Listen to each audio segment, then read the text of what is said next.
this egg cracks open with our new pet Pteranodons. Let's see what we got here. 2, 1, and pop.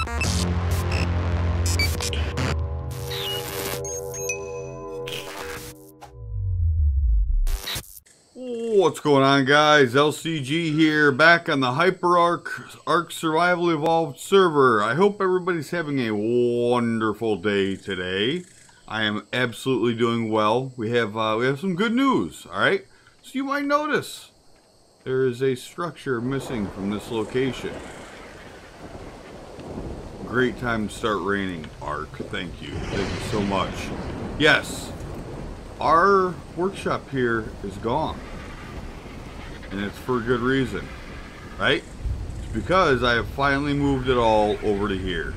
And let's go ahead and take a quick fly around, all right? I'm gonna give you guys a top-down view.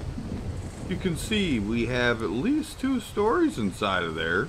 The third one up here, right? We got a little outcropping over here, some more water and water tanks right there. Yeah, the back side's just all flush. We're gonna have to do something back there. I'm not sure what just yet. But I'll go ahead and give you guys a quick tour of what I've changed. So, last time you were here, I think I just had these 4 walls put up.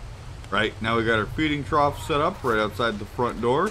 Let's go ahead and head on in. Welcome to my humble abode. Right, we got some storage set up down here with our fabricator, our Structures Plus crafting station, and a Structures Plus smithy. And I don't have anything set up over here. This part's completely wide open right now. I haven't decided what I'm going to put in over here just yet. And same thing right here. But we have upgraded to electricity. We have our generator running. We have a ton of gasoline in there. 518 to be exact. And dun dun dun. All the good stuff, right? We have our industrial grill. We have our chemistry bench. We've got a couple of refrigerators. Our meat spoiler, bum bum bum. This cooker, right? The industrial cooker, and I'm not sure what to think. It says water, 0 out of 1,000, not irrigated, but it is absolutely irrigated. It's not hooked up to a live water supply, so to speak. I'll talk about that in a second. And then we have our preserving bins, right? Bam, bam. And what we'll do is we'll come on over this way and come on up. And we have this. This is where we'll be doing our taming, or I'm sorry, not our taming, our breeding. We got another feeding trough just for baby dinos. We have 8 air conditioning units here, so that we can tame up to a Giganotosaurus right there. I'm sorry, not tame it. We can breed it. We can drop its egg right there, and it will be happier than a pig in poo. It'll be the perfect temperature no matter what, guaranteed, right? Bam, boys, we have upgraded to the final, well, not the final stage. We don't have the tech tier stuff yet, but we are ready to rock. We are really ready to ramp up our production. So I'm going to be doing a little bit of that off camera, right? I'm going to be getting some prime meat, making some prime meat jerky, and putting the prime meat jerky in here. I'm moving some of the crops from there to here. We will be doing a bunch of narcotics in here. Yeah, we're gonna really ramp up production because I'm ready to get some more serious taming done. I want a huge Bronto that is going to have to come through one of these gates. I want to do, which, yeah, look at them bad boys. They're big. They're ready to accommodate. And I also kind of want to look for a Giganotosaurus. I'm gonna be doing a collaboration video with either D-Star or Stalker Steve for that one.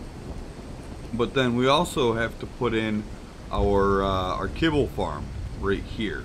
Okay, I am not going to be doing metal for that. Not even in the slightest would I like to do metal, because that right there took everything that we had and then a lot more. This was probably, I want to say, 13 to 15,000 metal ingots that I have been stockpiling and squirreling away. Oh, plus our S Plus industrial grinder, so that we can make, where is it? Propellant. Yeah, I bet nobody really cares about propellant until I bring up the fact that we can suck up dino poop and all that stuff with one of these bad boys. Let me see if I still got it out. I think it's in this one right here. Yeah, the item collector. It collects dropped poop, achatina paste, and unfertilized eggs, and it distributes poop to nearby compost bins. And the compost bins will automatically put it in our fertilizer. So I think our dino storage will end up ultimately getting moved to somewhere in here. And I'm not sure where just yet. But, well, maybe not. I think as long as we put our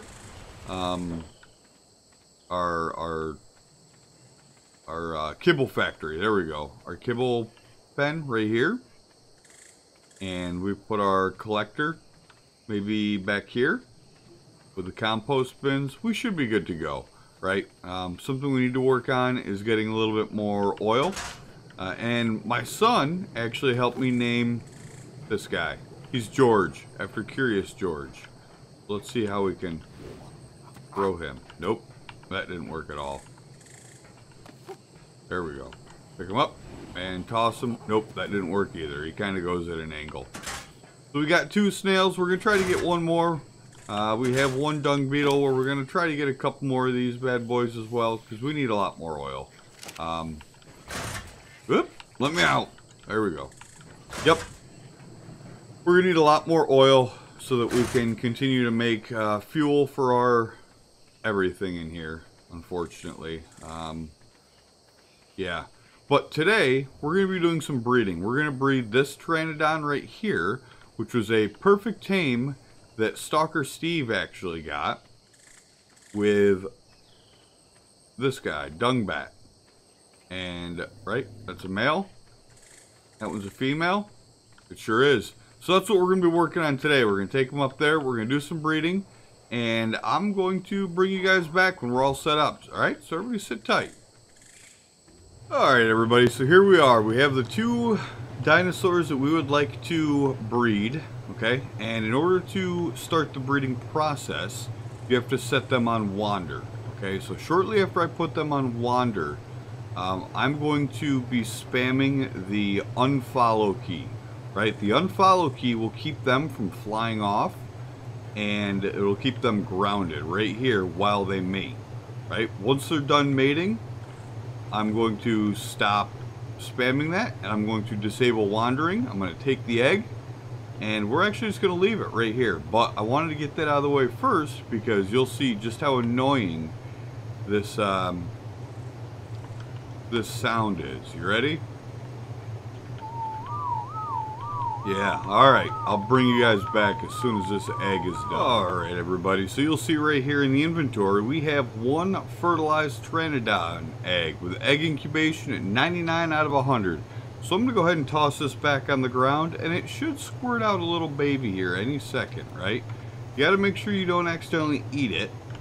But what we need to do now is make sure we have plenty of meat on us, right?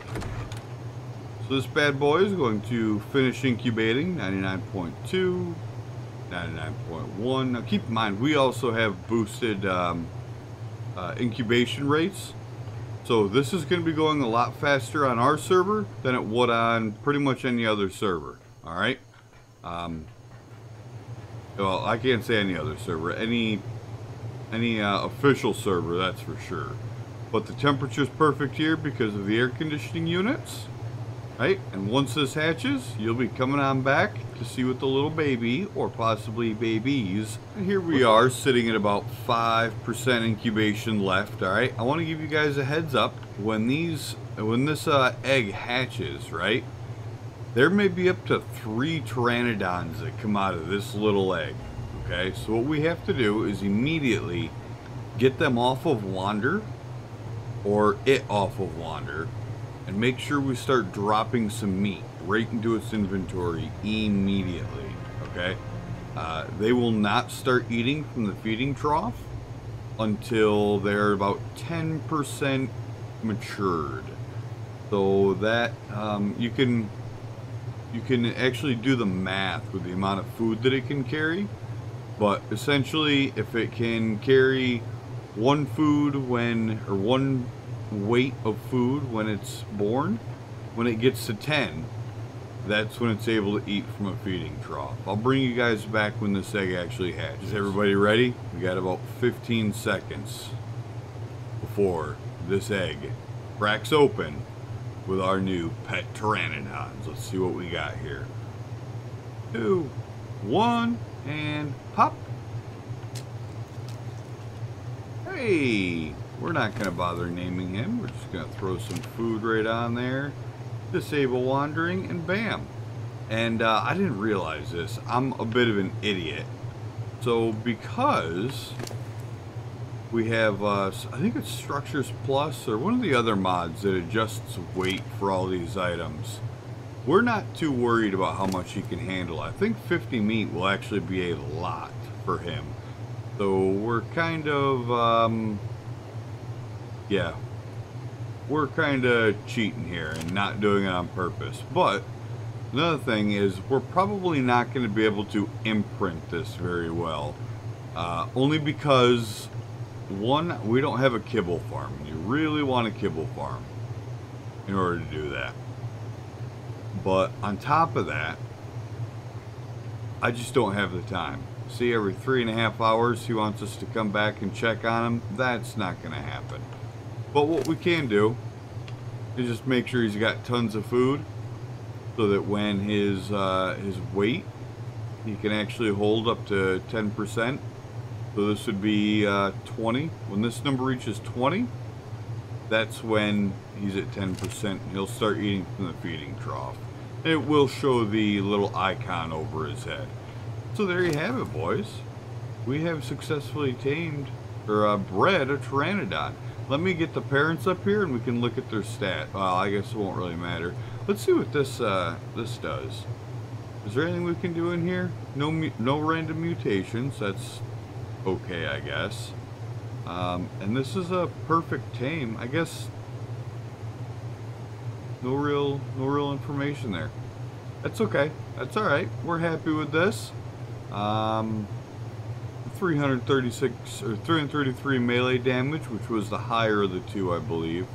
And then movement speed is at 135. I'll see if I can find the original snapshots I took of the parents before I started putting levels into them. But 1600 health and 333 melee damage. What's your stamina like? That's the other one. 457. That seems pretty high to me. That actually seems, go ahead and make sure he's not following. He's got all the food that he's going to need for now. Right? You're going to stay there? Stay in there? Alright, cool. And whoop. Let's see what he's at right now. 457 versus Dungbutt, who has been pumped full of stats. Is at 701. Maybe not. Maybe that's the lower end of the two. But either way, that's fine. We have finally made our first baby.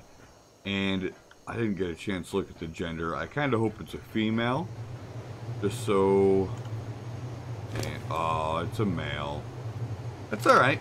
That's alright. We did our first breeding attempt. And he will come out to be a nice member of probably Stalker Steve's family. I don't plan on using him. I got Dungbat. Steve can have the Pteranodon back. Maybe I'll get one more egg out of her just so I can keep it on hand. But that's it, guys. That's really all you got to do in order to raise a baby Pteranodon all by yourself, alright? And before I go, I want to show you guys some of the stuff that I've been working on, because I have been doing nothing but farming resources, right? So in here, what do we got? I've got 996 narcotics, right? That's a ton. That's a ton of narcotics. I got my sap in there. We got a bunch of oil. I went and picked up oil. Yes, I did. Yes, I did. What do we got in here right now? We got 1,000 ingots with 300 left to crank out. We're still making more gasoline, which is nuts. I'm making up a bunch more charcoal. More charcoal so that we can make more gunpowder, so that we can make more tranquilizer darts. And there's still more narcotics in here. This is incredible. Let's see. I think that's about it. I don't think I made anything in here.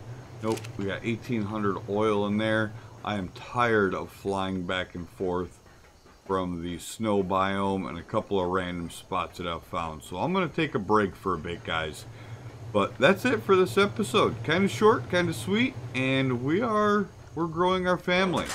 I look forward to seeing you guys again here soon. Everybody, this is LCG. Stay happy, stay healthy, and I am signing out.